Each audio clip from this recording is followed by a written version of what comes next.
Hello મિત્રો, જય શ્રી કૃષ્ણ. સ્વાગત છે તમારું બંસીઝ વોઇસ સ્ટોરીમાં. આજે આપણે જાણીશું વિજયા એકાદશી વિશે, કે વિજયા એકાદશી ક્યારે છે, તેનું મહત્ત્વ શું છે, તેની પૂજા વિધિ, વિજયા એકાદશીની કથા, એ દિવસે શું કરવું શું ન કરવું અને રાશિ પ્રમાણેના અમુક ઉપાયો.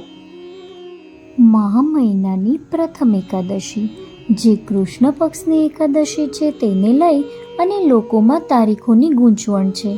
આ દિવસે ભગવાન વિષ્ણુ અને માતા લક્ષ્મીની વિશેષ પૂજા કરવામાં આવે છે. વિજયા એકાદશી 2025 ભગવાન વિષ્ણુના આશીર્વાદ મેળવવા માટે એકાદશી તારીખને સૌથી શ્રેષ્ઠ માનવામાં આવે છે. દરેક મહિને 2 એકાદશી આવે છે, જેમાંથી વિજયા એકાદશીનું બહુ વધારે મહત્ત્વ છે. આ એકાદશી ફાલ્ગુન મહિનામાં આવે છે. પોતાના દુશ્મન ઉપર વિજય મેળવવા આ એકાદશીનું વ્રત કરવામાં આવે છે. કહેવાય છે કે ભગવાન રામે પણ રાવણ પર વિજય મેળવવા માટે આ વ્રત કર્યું હતું. વિજયા એકાદશી વ્રતની પૂજા વિધિ. જો તમે વિજયા એકાદશી વ્રત રાખવા માંગો છો તો તમારે નિમ્ન વિધિ વિધાનથી પૂજા કે વ્રત કરવો પડશે. વિજયા એકાદશીના એક દિવસ પહેલાં તમારે એક વેદી બાંધવી જોઈએ. તેના પર 7 અનાજ રાખવા જોઈએ. 7 અનાજમાં અડદ, મગ, ઘઉં, જવ, ચોખા, તલ અને બાજરીનો સમાવેશ થાય છે. આ પછી તેની પર કળશની સ્થાપના કરો અને બીજા દિવસે એકાદશી તિથિએ સવારે સ્નાન કરી અને ભગવાનની સામે વ્રત કરો.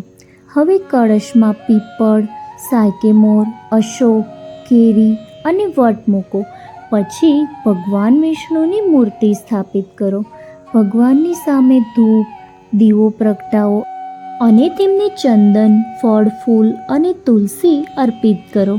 આ દિવસે વ્રતની સાથે કથા વાંચવાનું પણ અનેરું મહત્ત્વ છે.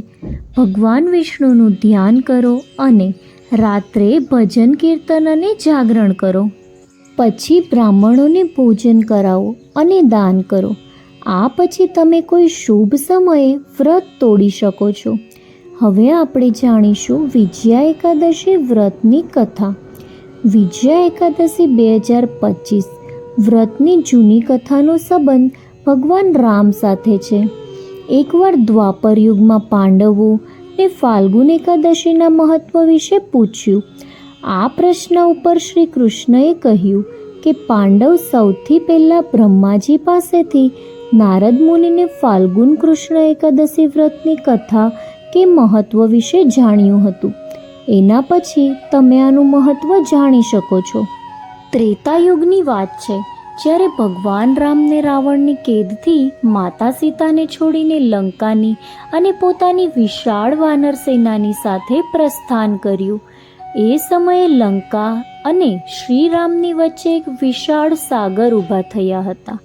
બધા જ વિચારી રહ્યા હતા કે આખિર કઈ રીતે આ સમુદ્રને પાર કરવામાં આવશે.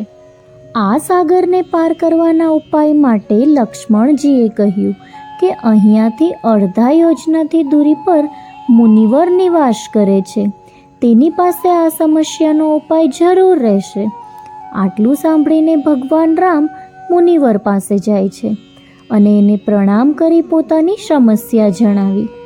ભગવાન રામની સમસ્યાને સાંભળી અને મુનિએ કહ્યું, ફાલ્ગુન મહિનાની કૃષ્ણ પક્ષની એકાદશીના દિવસે તમે અને તમારી પૂરી સેનાએ સાચા મનથી વ્રત રાખે તો તમને સમુદ્ર પાર કરવામાં સફળતા મળી શકે છે.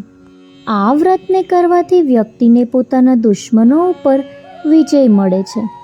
ફાલ્ગુન એકાદશી ઉપર મુનિવર દ્વારા બતાવવામાં આવેલી વિધિ મુજબ ભગવાન રામની સાથે સાથે પૂરી સેનાને એકાદશીનું વ્રત કર્યું. એના પછી વાનર સેનાએ રામ સેતુનું નિર્માણ કરી અને લંકામાં પ્રસ્થાન કર્યું અને રાવણ ઉપર વિજય મેળવ્યો. હવે આપણે જાણીશું વિજયા એકાદશીનું મહત્ત્વ. પદ્મ અને સ્કંદમાં વિજયા એકાદશીનું વર્ણન મળે છે. જો કોઈ વ્યક્તિ પોતાના દુશ્મનોથી ઘેરાયેલા રહેશે તો પોતાના દુશ્મનોથી છુટકારો મેળવવા વિજયા એકાદશીનું વ્રત રાખવું જોઈએ. વિજયા એકાદશીનું મહત્ત્વ સાંભળવા અને વાંચવા માત્રથી લોકોના બધા જ પાપ ધોવાઈ જાય છે અને એમના આત્મબળમાં વધારો થાય છે. જે વ્યક્તિ વિજયા એકાદશીનું વ્રત રાખે છે એના શુભ કામોમાં વધારો થાય છે અને એને મનપસંદ ફળ મળે છે. એની સાથે જ એના દુઃખોનો પણ નાશ થાય છે.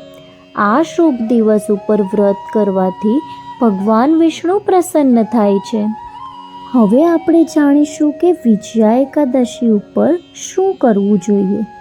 વિજયા એકાદશી 2025 એના પર નિમ્ન કામ કરવા શુભ છે. તમે પૂરી શ્રદ્ધા અને ભક્તિથી એકાદશીનું વ્રત કે પૂજા કરો. ખાસ કરીને ભગવાન વિષ્ણુની અને વિજયા વાસુદેવ અવતારમાં પૂજા કરો. પદ્મપુરાણ જેવા મહાન ગ્રંથોથી વિજયા એકાદશીની મહિમા વિશે વાંચો અને સાંભળો. આ સાંભળવા માત્રથી જ અનેક પાપો દૂર થાય છે. આ દિવસે જરૂરિયાતમંદ અને ગરીબ લોકોને દાન કરો. આ શુભ દિવસ ઉપર ભગવાનના પવિત્ર નામનો જાપ અને ધ્યાન કરો. વિજયા એકાદશી ઉપર શું કરવું અને શું ન કરવું જોઈએ એ આપણે જાણીશું. આ દિવસે ખાસ નિયમોનું પાલન કરવું જરૂરી છે. જેમ કે જો સંભવ હોય તો પાણી અને અનાજનું સેવન એકાદશીના વ્રતમાં ન કરો. જો તમે પાણી પીધા વગર અને નિરાહાર રાખી શકો તો પાણી અને ફળનું વ્રત રાખવાથી બચો. નાના બાળકો, વૃદ્ધ અને રોગી વ્યક્તિને વ્રત રાખવાથી બચવું જોઈએ. કોઈ પણ એકાદશી ઉપર ભાત બનાવવા અને ખાવાથી બચો. આ દિવસે ખોટું અને અપશબ્દ ન બોલો અને હિંસા ન કરો. એકાદશીના દિવસે કોઈને પણ દુઃખ ન પહોંચાડો. આ દિવસે માંસ, દારૂ અને કોઈ પણ પ્રકારનો નશો ન કરો અને બ્રહ્મચર્યનું પાલન કરો. એકાદશી ઉપર ગરીબ કે જરૂરિયાતમંદ લોકોને દાન કરવાનું બહુ મહત્ત્વ છે.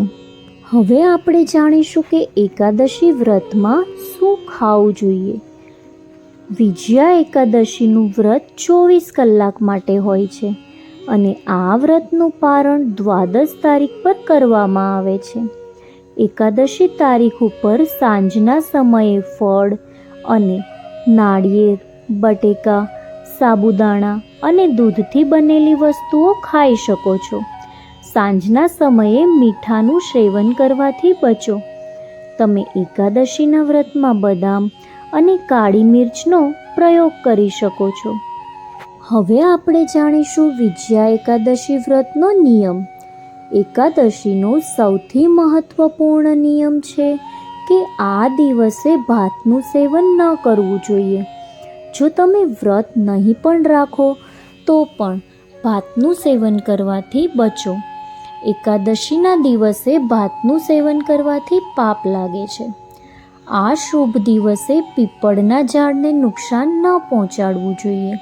પીપળના ઝાડમાં ભગવાન વિષ્ણુનો વાસ હોય છે, એટલે એકાદશીના દિવસે પીપળની પૂજા કરવાનું ખાસ મહત્ત્વ છે.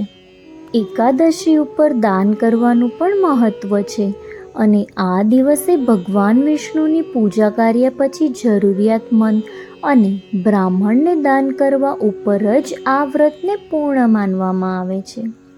હવે આપણે વિજયા એકાદશી વ્રત કરવાના લાભ વિશે જાણીશું. ભગવાન વિષ્ણુને પ્રસન્ન કરવા કે પોતાના દુશ્મનો ઉપર વિજય મેળવવા એકાદશીનું વ્રત રાખવામાં આવે છે. વિધિ વિધાનથી આ દિવસે વ્રત કરવાથી જીવનના બધા જ શુભ ફળ મળે છે. વિજયા એકાદશી ઉપર વિષ્ણુજીની ઉપાસના કે વ્રત કરવાથી વિજય મળે છે. આ વ્રત વ્યક્તિના જીવનમાં સફળતા લઈને આવશે. વિજયા એકાદશી પર પૂરી શ્રદ્ધાની સાથે વ્રત રાખવાથી વ્યક્તિને પોતાના ફરીથી જન્મના પાપથી મુક્તિ મળે છે અને મોક્ષનો રસ્તો બની જાય છે. આ પવિત્ર નદી ઉપર ભગવાન વિષ્ણુના મંત્રનો જાપ કરવામાં આવે છે કે કથા વાંચવામાં આવે છે. એનાથી સકારાત્મક ઉર્જાનો સંચાર થાય છે અને જીવન જીવવાની શક્તિ મળે છે.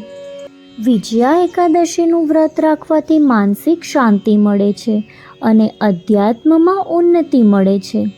હવે આપણે વિજયા એકાદશી ઉપર જ્યોતિષીય ઉપાય જાણીશું.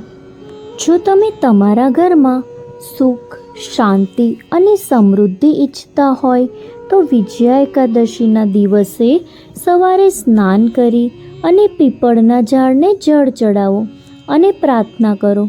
જે લોકો પોતાના કામમાં સતત હારનો સામનો કરી રહ્યા છે તેમણે વિજયા એકાદશીના રોજ સવારે સ્નાન કર્યા પછી તેમના ઘરના ઉત્તર પૂર્વ ખૂણાને સારી રીતે સાફ કરવું જોઈએ.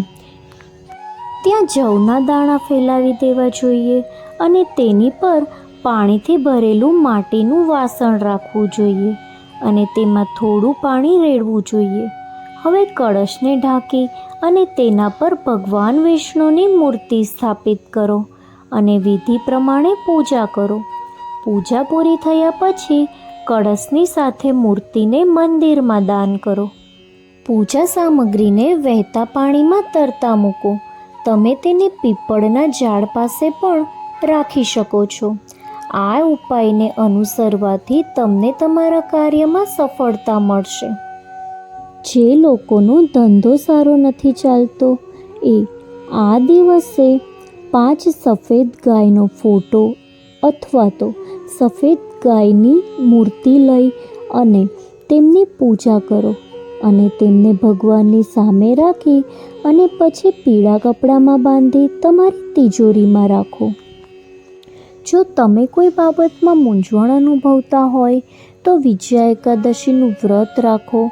ધૂપ, દીપ અને ચંદનથી ભગવાન વિષ્ણુની પૂજા કરો. પરંતુ જો તમે કોઈ કારણસર વ્રત નથી રાખી શકતા તો આ દિવસે ભગવાન વિષ્ણુની પૂજા અવશ્ય કરો. આ ઉપાય કરવાથી તમારા મનની બધી મૂંઝવણો દૂર થઈ જશે. હવે આપણે જાણીશું કે વિજયા એકાદશી પર રાશિ મુજબ કયા ઉપાય કરવાના છે. મેષ રાશિ. તમે વિજયા એકાદશીના દિવસે સૂર્યદેવને પાણી ચડાવો અને સૂર્ય ગાયત્રી મંત્રનો જાપ કરો. આ ઉપાય કરવાથી તમે પોતાના દુશ્મન પર વિજય મેળવી શકશો. તમે ભગવાન શિવ માટે રુદ્ર અભિષેક પણ કરી શકો છો. વૃષભ રાશિ. આર્થિક રૂપથી સંપન્નતા મેળવવા માટે મા લક્ષ્મીની પૂજા કરો અને જરૂરિયાતમંદ લોકોને કપડાં કે અનાજનું દાન કરો. મિથુન રાશિ. તમે ભગવાન વિષ્ણુની તુલસીના પાંદડાની પૂજા કરો. તમે વિષ્ણુ સહસ્ત્રનામનો પાઠ કરો. કર્ક રાશિ. ભાવનાત્મક રૂપથી સ્થિરતા મેળવવા માટે કર્ક રાશિવાળા લોકો ચંદ્રમાને પાણી ચડાવો અને તમે ભગવાન શિવની આરાધના કરો. સિંહ રાશિ. તમે ગણેશ વંદના કે ગણેશ અષ્ટક્ષર મંત્રનો જાપ કરો. આનાથી તમારી સફળતાનો રસ્તો ખુલશે. કન્યા રાશિ. તમે સરસ્વતી વંદના કરો. એનાથી તમારું જ્ઞાન અને બુદ્ધિમાં વધારો થશે. તુલા રાશિ. વિજયા એકાદશી પર તુલા રાશિના લોકો શુક્ર ગાયત્રી મંત્રનો જાપ કરો. વૃશ્ચિક રાશિ. માનસિક અને શારીરિક બાધાઓને દૂર કરવા માટે તમે હનુમાનજીની પૂજા કરો અને હનુમાન ચાલીસા કે હનુમાન અષ્ટક્ષર મંત્રનો જાપ કરો. ધનુ રાશિ. તમે ગરીબ અને જરૂરિયાતમંદ લોકોને પીળા કલરના ફૂલ દાન કરો. મકર રાશિ. તમે વિજયા એકાદશીના દિવસે તલના તેલનો દીવો સળગાવો અને શનિદેવની પૂજા કરો. કુંભ રાશિ. તમે ભગવાન વિષ્ણુની પૂજા કરો અને વિષ્ણુ સહસ્ત્રનામનો જાપ કરો. મીન રાશિ. તમે બુધ ગ્રહની પૂજા કરો અને બુધ ગાયત્રી મંત્રનો જાપ કરો. હવે આપણે તારીખ અને મુહૂર્ત વિશે જાણીશું. આ વર્ષે આ તિથિ 23 ફેબ્રુઆરીએ બપોરે 1:55 શરૂ થઈ 24 ફેબ્રુઆરીએ રાત્રે 1:44 પૂરી થશે. સનાતન ધર્મમાં ઉદયા તિથિનું મહત્ત્વ વધુ હોવાથી વિજયા એકાદશીનું વ્રત 24 ફેબ્રુઆરીએ રાખવામાં આવશે. તો મિત્રો, આ હતી વિજયા એકાદશી વિશેની સંપૂર્ણ માહિતી.